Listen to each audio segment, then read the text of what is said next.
Sir, we understand that nakita nyo mismo itong screenshots daw na nag-uugnay, tama ba? Kay, supposedly between Adrian Bersamin and President Marcos. Is that correct? Yes po. Kasi po, kami po inimbita ni Congressman Libiste. Three occasions at hindi lang naman ako, hindi lang si Congressman Tino, may tatlo pang mga representatives ng Kongreso ang nakakita nito. Ito ay nasa kanyang laptop at pinakita niya sa amin yung buong conversation between President Marcos and dating PLLO Chief Adrian Bersamin, including a parang detailed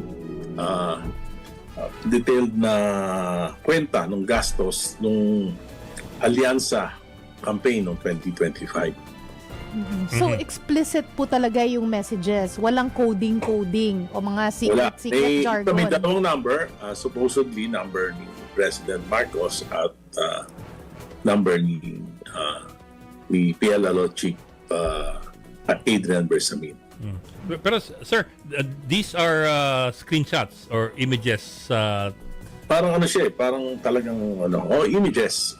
Ang una niya pinakita yung video, yung CCTV kuha yung CCTV na nakunan sa bahay ni Congressman Libiste, kung saan bumaba sa sasakyan, punta sa bahay niya sa Taal, Batangas. May mga kasama siya, supposedly mga lawyers daw yun. So yun yung unang pinakita. Pagkatapos pangalawang pinakita niya, sabi niya sa amin, nung daw medyo na uungkat na yung ni Senator Lacson yung mga pangalan ng mga Bersamin, ay natakot sila na maging fall guy, kaya gumawa sila ng affidavit. At doon mismo sa bahay ni Congressman Libiste daw ito ginawa. At may mga naiwan sa kanyang records. Yes, sir. Pero sir, yes, sir. I understand, sir. So these are images of at least alleged screenshots of a conversation between Bersamin and ledgers of expenses. And the president. This is over Messenger, you suppose, or this is over cell phone? May cell phone number. So it's text messages. Yes, text message. But sir, how was anybody able to ascertain that these were really messages captured via screenshotting? Well, yun ang pagkakasabi sa amin ito daw yung ginawa ni PLLO Chief Adrian Bersamin para maging security niya.